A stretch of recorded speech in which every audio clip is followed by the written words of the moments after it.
Hi, today I'm joined by professional fire risk assessor Andy Leather, and today we're going to be looking at emergency lighting in relation to fire risk assessments, or FRAs, in churches. So Andy, is emergency lighting a part of a fire risk assessment within a church? Yes, absolutely. We should make sure that people can escape successfully at whatever time of the day. Churches are quite commonly used in the evening, for example, so therefore we need some form of lighting to allow them to do so.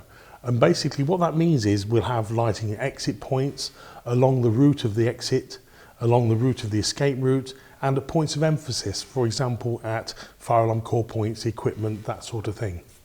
And what are the main risks associated with not having adequate emergency lighting in a premises like this? Well, during daytime use, you would not need emergency lighting because we've got the windows that would allow daylight in through the windows to light the whole of the building.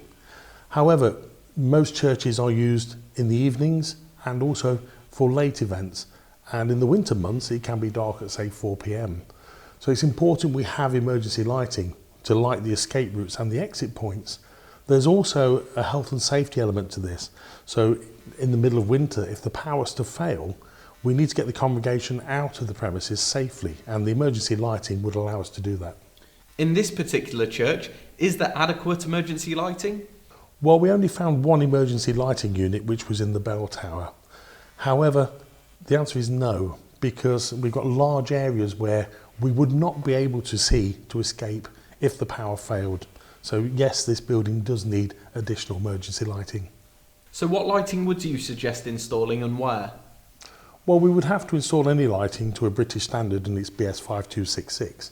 However, particularly in this church, firstly we look at what borrowed light is available. So the light that comes in through the windows on a day-to-day basis. Then we need to make sure we've got appropriate lighting to allow people to escape successfully. So along the escape routes and the points of emphasis. So when there's a change in level, where there's a change of direction, and also we'd have light boxes above the exit points so that people knew that was the place to evacuate from. Andy, you briefly touched upon BS 5266 there. Could you tell us a little bit more about that standard? Sure. Within fire safety, there are British standards, and the British standards are there to give us clear direction on what is and is not acceptable when we specify equipment.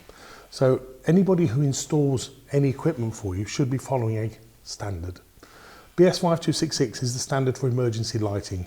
That tells us how many we should have, where we should have them, and the type that we should have. It also gives very good guidance also on the testing and maintenance. So best practice, we will always follow the relevant British standard. Fantastic. Thank you very much.